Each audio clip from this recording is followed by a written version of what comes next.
UK में students को इन days के अंदर फुल टाइम वर्क अलाउ होता है। फुल टाइम जो है वो इसके अंदर भी आप काम कर सकते हैं, यानी 40 आवर्स या इससे जितना भी ज़्यादा।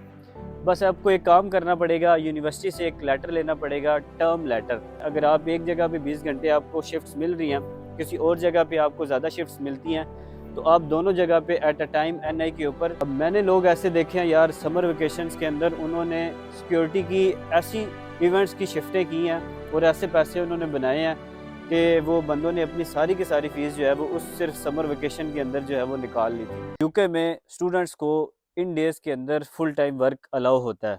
हाँ, ये बात आप सही सुन रहे हैं कि यूके में बहुत सारे स्टूडेंट्स को इन स्पेसिफिक मंथ्स के अंदर फुल टाइम वर्क अलाउ होता है। क्योंकि बहुत सारे लोग आजकल, क्योंकि समर वेकेशंस चल रही हैं, बहुत सारे स्टूडेंट्स मुझसे पूछते हैं, हमजा भाई क्या अभी इन छुट्टियों के अंदर हम फुल टाइम काम कर सकते हैं? अगर फुल टाइम काम कर सकते हैं तो कितना काम कर सकते हैं? क्या 40 घंटे काम कर सकते हैं, इससे ज़्यादा काम कर सकते हैं? तो आज की इस वीडियो के अंदर वो तमाम स्टूडेंट्स जो यूके में आ चुके हैं या यूके में आने का प्लान कर रहे हैं, उनको गाइड करते हैं कि किन किन महीनों के अंदर आप फुल टाइम काम कर सकते हैं। फुल टाइम का क्या मतलब है कि 40 घंटे या इससे ज़्यादा, और आपको इसके लिए क्या रिक्वायरमेंट होगी और मैक्सिमम कितने पैसे आप जो है वो कमा सकते हैं। तो हम सितंबर इनटेक वाले स्टूडेंट्स को लेके चलेंगे और उनके बारे में गाइड करेंगे। सितंबर इनटेक के स्टूडेंट्स हैं, उनको हम उनका जो थ्रू आउट द प्रोसेस है, जो थ्रू आउट द उनका पूरा ईयर है पढ़ाई का, उसके बारे में कब कब वो फुल टाइम काम कर सकते हैं लीगली, 20 आवर्स से ज़्यादा यानी 40 आवर्स या इससे ज़्यादा जितना भी वो काम करना चाहें, किस किस महीने के अंदर। अब एक स्टूडेंट जो सितंबर इनटेक में आया है, अगर वो अगस्त के अंदर लैंड कर जाता है, क्योंकि जब आप यूके आते हैं तो आप 1 महीना पहले यूके में लैंड कर सकते हैं, यानी अब की क्लासेस अगर 22 सितंबर से स्टार्ट हो रही हैं, तो जो स्पेशली मेरे स्टूडेंट्स हैं, मैं तो मैक्सिमम कोशिश यही कर रहा हूँ कि अपने स्टूडेंट्स को अगस्त के अंदर यूके में जो है वो हम लैंड कराएँ। तो अगस्त में जो भी स्टूडेंट लैंड करेगा, वो क्लासेस शुरू होने से 1 महीना पहले तक फुल टाइम काम कर सकता है। यानी अगर 22 अगस्त को लैंड करता है और 22 सितंबर को क्लासेस शुरू हैं, तो इस ड्यूरेशन में उसको लीगल राइट है फुल टाइम काम करने का, क्योंकि वेकेशंस हैं, अभी यूनिवर्सिटी की क्लासेस जो है वो स्टार्ट नहीं हुई।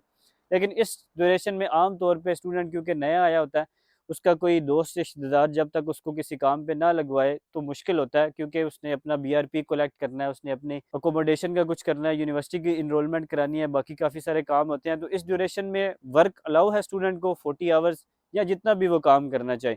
फुल टाइम का मतलब बहुत सारे लोग 40 आवर्स समझते हैं, लेकिन मैं आपको ये बता दूं कि फुल टाइम का मतलब 40 आवर्स नहीं है। फुल टाइम का मतलब यह है कि जितना मर्जी आप काम करें। हाँ, लीगल जो आम तौर पे जो आपको शिफ्ट्स मिलती हैं वो 40 आवर्स या मैक्सिमम 48 आवर्स की ही मिलती हैं। जैसे बहुत सारे लोग जो सिक्योरिटी वगैरह करते हैं, अब सिक्योरिटी के अंदर जो इजी काम है और लंबी लंबी शिफ्टें होती हैं, इसमें काम लोग ज़्यादा भी करते हैं। बहुत सारे लोग जो 40 आवर्स समझते हैं फुल टाइम काम करना, लेकिन जो इजी जॉब्स होती हैं जैसे सिक्योरिटी वगैरह, उसके अंदर लोग 40 आवर्स से ज़्यादा भी काम कर सकते हैं लीगली ब्रेक टाइम के अंदर।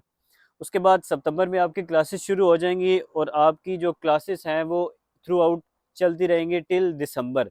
अब दिसंबर के अंदर स्टूडेंट जो क्रिसमस की छुट्टियां होती हैं उनको वो हो जाती हैं मैक्सिमम स्टूडेंट्स को। ये तकरीबन आम तौर पे जब मैं हेडफोर्ड का स्टूडेंट था तो मुझे ये 15 दिसंबर से छुट्टियां स्टार्ट हो गई थी।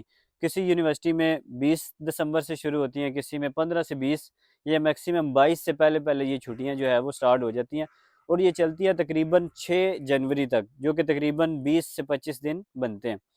तो इन ड्यूरेशन के दौरान भी आप जो है वो फुल टाइम काम कर सकते हैं, यानी 40 आवर्स या इससे जितना भी ज़्यादा। बस आपको एक काम करना पड़ेगा, यूनिवर्सिटी से एक लेटर लेना पड़ेगा, टर्म लेटर, जिसके अंदर यूनिवर्सिटी स्पेसिफिकली मेंशन करती है कि इस स्टूडेंट का ये टर्म लेटर है, यानी इस डेट से लेके इस डेट तक इसको छुट्टियां हैं और इस डेट से लेके इस डेट तक ये जो है वो इसकी क्लासेस हैं। तो बस आपको टर्म लेटर यूनिवर्सिटी से लेना पड़ेगा, जिसके ऊपर स्पेसिफिकली ये मेंशन हो, जो आप अपने एम्प्लॉयर को दें। तो फिर आप अगर किसी जगह पे काम कर रहे हैं, किसी मैकडॉनल्ड्स KFC के अंदर, तो आप उनको बता सकते हैं कि यार इस ड्यूरेशन में मुझे छुट्टियां हैं, तो आप जो है वो मुझे फुल टाइम अलाउ करें। तो वो अगर उनके पास शिफ्ट्स हों तो वो आपको फुल टाइम उस ड्यूरेशन के अंदर अलाउ कर देंगे। फिर जनवरी से लेके मार्च तक आपकी क्लासेस होंगी और मार्च के एंड में या अप्रैल के अंदर आपको ईस्टर की छुट्टियां जो है वो शुरू हो जाएंगी। अब ईस्टर की भी तकरीबन 10-15 छुट्टियां होती हैं। इन छुट्टियों के अंदर भी मैक्सिमम स्टूडेंट्स अपना फुल टाइम काम जो है वो कर सकते हैं। ईस्टर की छुट्टियों के अंदर भी सेम उसी तरह आपको यूनिवर्सिटी से एक टर्म लेटर लेना पड़ेगा, जो आप अपने एम्प्लॉयर को देंगे कि यार मुझे जो है वो इन इन डेज में छुट्टियां हैं, तो आप मुझे फुल टाइम शिफ्ट दें। तो स्टूडेंट उस ड्यूरेशन के अंदर भी फुल टाइम काम कर सकता है। फुल टाइम का मतलब अनलिमिटेड, दूसरी दफ़ा बता रहा हूँ। उसके बाद अप्रैल से मई के अंदर मैक्सिमम जो सेमेस्टर है वो ख़त्म हो जाते हैं। जो लोग 1 साल के मास्टर्स में आते हैं उनका तो आगे थीसिस या डिसर्टेशन स्टार्ट हो जाती है, लेकिन जो 2 ईयर मास्टर में या जो बैचलर के अंदर स्टूडेंट आते हैं उनको अप्रैल के अंदर, अप्रैल के बाद मई के अंदर मैक्सिमम स्टूडेंट्स को जो है वो समर वेकेशंस जो है वो होना शुरू हो जाती हैं। किसी यूनिवर्सिटी में जून में होती हैं, किसी में मई में होती हैं, लेकिन मैक्सिमम यूनिवर्सिटीज़ में जो है वो समर वेकेशंस इसी 2 महीनों के अंदर शुरू हो जाती हैं और वो मई जून से शुरू होती हैं और सितंबर में जाके ख़त्म होती हैं। यानी तकरीबन 4-5 महीने आपके जो है वो ये समर वेकेशंस के भी बनते हैं, जिसके अंदर आप फुल टाइम काम कर सकते हैं। इसमें भी आपको यूनिवर्सिटी से उसी तरह लेटर लेना पड़ेगा जिसके ऊपर मेंशन हो कि यार आपको छुट्टियाँ हैं, तो आप अपने एम्प्लॉयर को कह सकते हैं कि हमें इस ड्यूरेशन में फ़ुल टाइम वर्क दे, और मैक्सिमम एम्प्लॉयर्स जो है वो इस टाइम के अगर उनके पास काम हो तो वो मैक्सिमम जो है वो आपको काम दे सकते हैं। इसमें कुछ लोग जो है वो कंफ्यूज करते हैं वो इस बात को कि अगर वो एक जगह पे 20 घंटे काम कर रहे हैं तो जिस ड्यूरेशन के अंदर उनको फुल टाइम वर्क अलाउ है, क्या वो दूसरी जगह पे भी 20 घंटे काम कर सकते हैं, टोटल 40 कर सकते हैं या नहीं? तो बिल्कुल कर सकते हैं। अगर आप एक जगह पे 20 घंटे आपको शिफ्ट्स मिल रही हैं, किसी और जगह पे आपको ज़्यादा शिफ्ट्स मिलती हैं, तो आप दोनों जगह पे एट अ टाइम एनआई के ऊपर छुट्टियों के अंदर जब आपको फुल टाइम वर्क अलाउ है, आप 20 आवर्स से ज़्यादा जो है वो काम कर सकते हैं डिफरेंट साइट्स के ऊपर, डिफरेंट कंपनीज़ के साथ।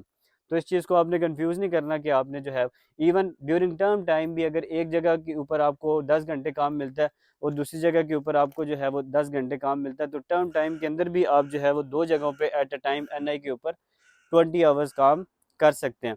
अब ले दे के अगर इस वीडियो को कंक्लूड करें, तो जो भी स्टूडेंट सितंबर में आएगा उसको 1 महीना तकरीबन 20-25 दिन क्रिसमस की छुट्टियाँ, फिर 20-25 दिन ईस्टर की छुट्टियाँ और फिर 3-4 महीने कम अज़ कम समर वेकेशंस, तो गिन के आपको 4 से 5 महीने की छुट्टियाँ जो है वो होंगी जिसके अंदर आपको फुल टाइम वर्क अलाउ होगा।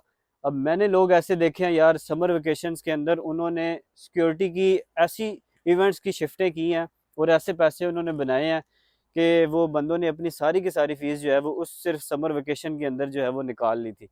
तो आम तौर पे ले दे के बात ये है कि अगर आप मेहनत करें, आप उस ड्यूरेशन के अंदर जो है वो थोड़ा सा काम करें, आपको अगर परमानेंट शिफ्टें कहीं से मिल जाती हैं तो आपके लिए ये चीज़ें बड़ी बेनिफिशियल हो जाएंगी। तो होपफुली अभी आपको जो है वो मैक्सिमम चीज़ें क्लियर हो गई होंगी। मुझे उम्मीद है कि आपको ये वीडियो इन्फॉर्मेटिव लगी होगी। किसी किस्म का अगर किसी का क्वेश्चन हो तो आप इंस्टाग्राम के ऊपर आ सकते हैं या नीचे कमेंट्स में आप क्वेश्चन पूछ सकते हैं। बहुत शुक्रिया। खुदा हाफिज़।